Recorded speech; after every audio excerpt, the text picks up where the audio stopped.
Hi, welcome to the Gamesplainer. I'm Jeff the Gamesplainer, and today I'm gamesplaining Roll for the Galaxy.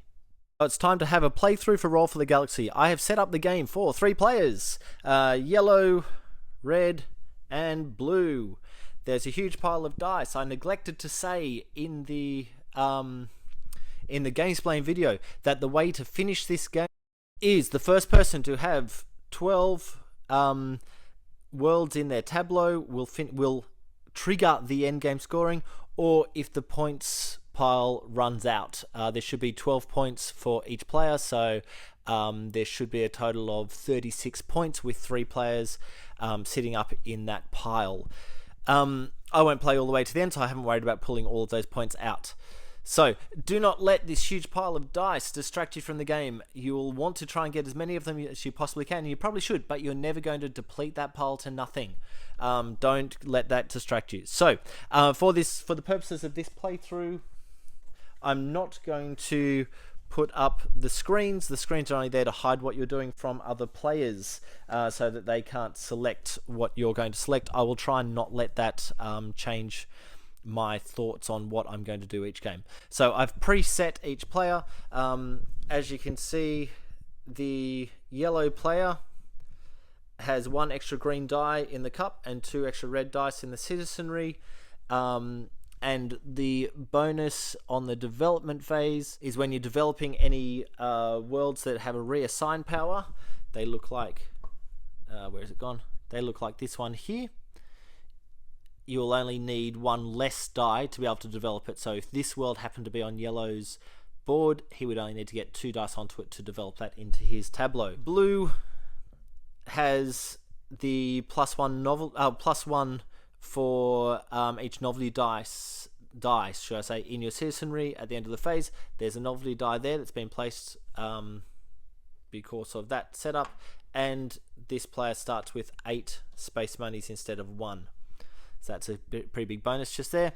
Okay, and over here we've got 1 extra brown or rare element on the planet on the right, 1 extra green die in the citizenry. It's already been preset, and the bonus here is on the produce phase 4,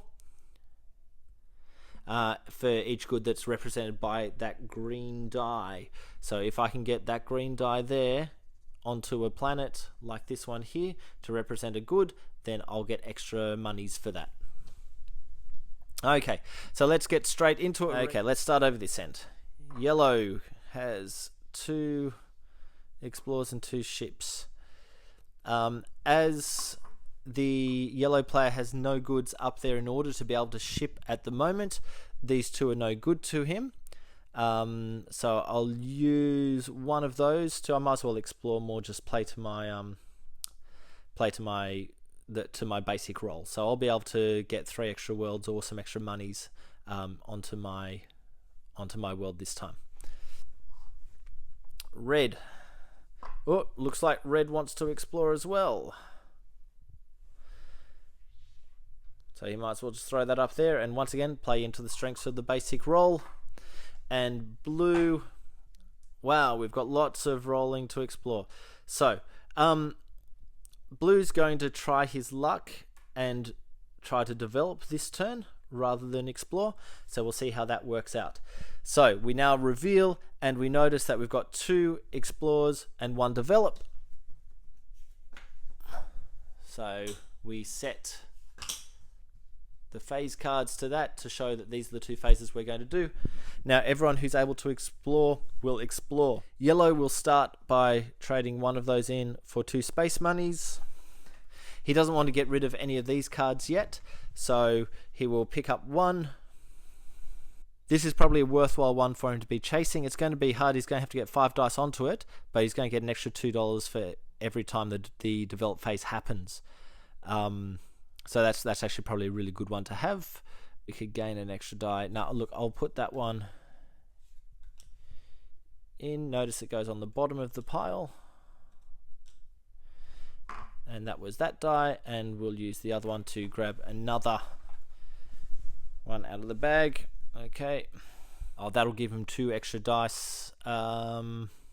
Actually, this looks far superior. What this means is that every world is only able to hold one good. So if I've got this world in my tableau, I'm only going to be able to have one die on there.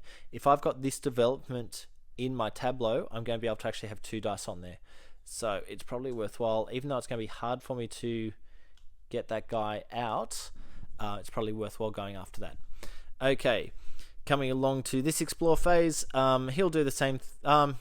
He doesn't need any extra money, so he's going to use all 3 of them to pick up extra cards. Now, if you just do one at a time, what you have the benefit of being able to do is have a look at it and go, oh yeah, I don't really want that, and put that one back, and then you can, and put that up underneath that card there so it doesn't go back in the bag and doesn't get reselected, and you can use the next die to actually select 2 cards, so a replacement for this one plus the one for the die. But let's have a look and see what this card is. So this will give me victory points at the end for having multicolored cards in my game, or working for me. Oh, that's a super powerful one. So basically, whenever I complete a world, so in the settlement phase, I can put 1 or 2 of the settlers that I've just used back into my cup instead of the citizenry, which means it's not going to cost me to get them back in the game. That's probably a really, really valuable one for me to grab early on.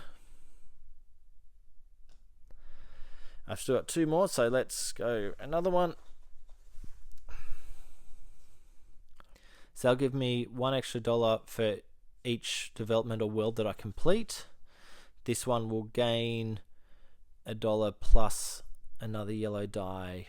Look, I think I like the idea of getting some more dice into my game, so I'll throw that guy in there. And the third one, I'll grab 1 more card. That's gain a green die. That one is reassign. I want that one. That's probably a really good one to go for. That will allow me to reassign 1 or 2 of the white dice, which are these ones, to the phase that I have actually selected. So that could turn out to be quite powerful in the future. Okay, moving through, we have blue. He has 1 explore, so he's actually just going to use that to move his monies up 1. Then we come to phase 2, which is the develop phase. None of the other 2 players have selected that, so these 2 dice go straight to develop this planet just here. Okay, we now move to getting workers back. So 1, 2, 3. Yellow takes 3 dice back into his cup. This one that wasn't used on the last turn will go back in the cup as well, and then his monies returns to 1. Red is on 8. There's only 5 dice there to take, so he'll reduce by 5. 1, 2, 3, 4, 5. And all 5 of those dice go back into the cup. And then blue will take 3 dice for the 3 space bucks, and that returns to 1 and into the cup. Okay, and we roll again. Yellow has 2 worlds. I think it's probably worthwhile leaving that explore there just in case, and I'll use that one to select the settlement so I can settle and get 3 of those guys off. Okay, that was yellow. Red, looks like red's probably most likely to develop this turn. However, producing and settling.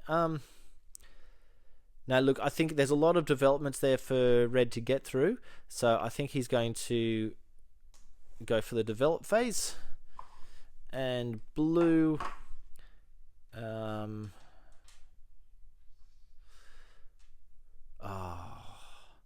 even though, yeah, it's probably worthwhile blue's choosing the develop phase. Even though he doesn't have any dice there, he wants to finish this one off, and that will help him do that. So let's run through that. We all reveal, and we notice we've got develop and settle are the 2 phases that are happening this turn. So we do the development phase first. Yellow doesn't have anything. Red is developing with 4 dice. He only needs 3 to develop this, so these 3 dice allow this development to happen. They go back to the citizenry. and then the other die goes on to the next development down in the pile. Okay, this development, we've got one here. He's going to go up to there, which also releases this one, which will now allow him to reassign two explorers to any phase. Okay, and then we go to the settle phase. Yellow has 3 dice that he wishes to settle. That will settle that planet, costs the 3. So that planet goes straight away and gets a blue die onto that new planet. Red also has 1 settling, so that goes straight up to there. And blue has 1 settling also, which goes onto that die. Any spare dice go into the cups. We now pay for new dice to come into the cups. He's going to pay 1 for the green, and then that comes back to 1. He has 3 left, so red will spend all 3 of those space bucks to get the 3 dice. That comes back to 1. He can only afford 1, and that goes down and back to 1. 1 die into the cup. And once again, we roll. Yellow really needs to ship that good up there. But it would be a waste for him to do that with more than 1 dice. So he'll do it with just the blue die, which will allow him to ship that good and get it back into the rotation. And he might put that underneath the explore phase. No, he'll put that one under the develop phase. So if develop phase happens, he gets to push that up into his tableau. Okay, red. Into his board, should I say. Red has 2 for explore and 1 for settle. Getting that 1 to settle would be really helpful, so he will choose that. And blue only has the 2 dice. So at this point in the game, you'll notice there's not many dice floating around. Now, there's no point in developing because he doesn't have any developments, but settling would be super helpful for him, so he'll select that. Okay, when we reveal, we notice we have ship, phase 3 settle, phase 3 settle. So we settle first. That one's not doing anything, so it goes back in the cup. This one's not doing anything, but these 2 are. So these 2 go up to settle. One of them settles this planet, so those 2 go back there. The planet comes up into the tableau, and we get a new blue die into the cup. And then our other die goes onto the next planet down. Blue has 2 to settle as well, and that will also complete his next planet. They go over there. This guy goes up into the tableau. We get a brown die on the brown planet, so he's really going to need to ship fairly soon if he's able to. And then we go to phase 5, which is shipping. Yellow being the only one who's got a thing to ship, and he will shoot out, pick up his die. He could take 2 points for that, or he could take 3 space bucks. Even though we're early in the game, I don't like giving up more than a 1 pointer, so he's going to take the 2 points, get those 2 back in the citizenry, and we can continue on. So he'll need to purchase just 1, so he might as well go for that one again. That's the 1 and back. Notice I'm being a bit lazy with moving that down and back up, but there we are. So he will also take the 1, because he's only the 1 space on the 1 coin, and he will also just take the 1. So everyone's just rolling the 1 die again, unless they had some in there from somewhere else. So at the moment, the yellow player could do with shipping something, but he needs to get something in there to produce in the first place. So let's try this on for size. He'll produce in the hopes that someone else is going to ship. Red can explore, produce, or ship. He wants to leave that guy there in case someone does decide to ship. He wants to leave that. Tell you what, he's going to choose explore with that explore die. Blue just has this guy, but he really needs to ship those guys, so he's going to choose to ship. So we have one explore phase, one produce phase, just there, and one ship phase. Okay, explore phase first. Because red knows that he's going to both be able to produce and ship, he's going to get a couple of dice back, so it's probably worth his while to actually take the space bucks for that explore phase. Okay, then we move on to the produce phase. This one here will produce one good on the blue planet.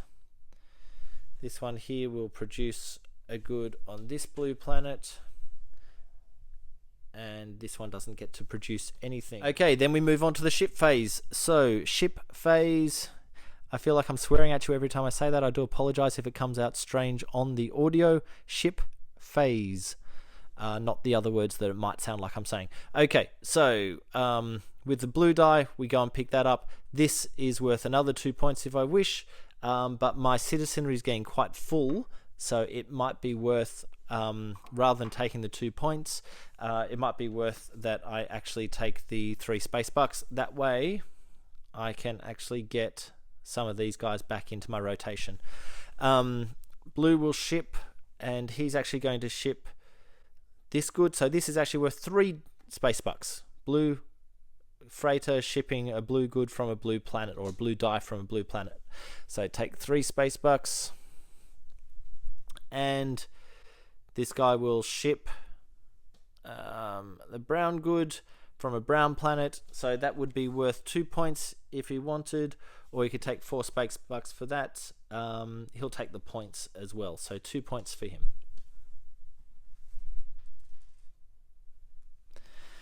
There we go. Okay, you can see how it's starting to build up, and how each of these elements kind of work together. I might leave it there. I've been going on for far too long already. This game does move super fast when you've got 3 different people playing for 3 players rather than just one. So far this has taken 3 times the amount of time it should have taken. I hope this has helped you get Roll for the Galaxy to the table. I hope you're able to get many hours of enjoyment out of playing this game, like I have. If you have any comments or suggestions, please write them below. Please subscribe to my videos. Follow me on Instagram or Twitter, and Twitter, to see what games I've been playing. If you have any games you wish to be Gamesplayed, please shoot me an email at thegamesplainer@gmail.com. Until next time, enjoy gaming.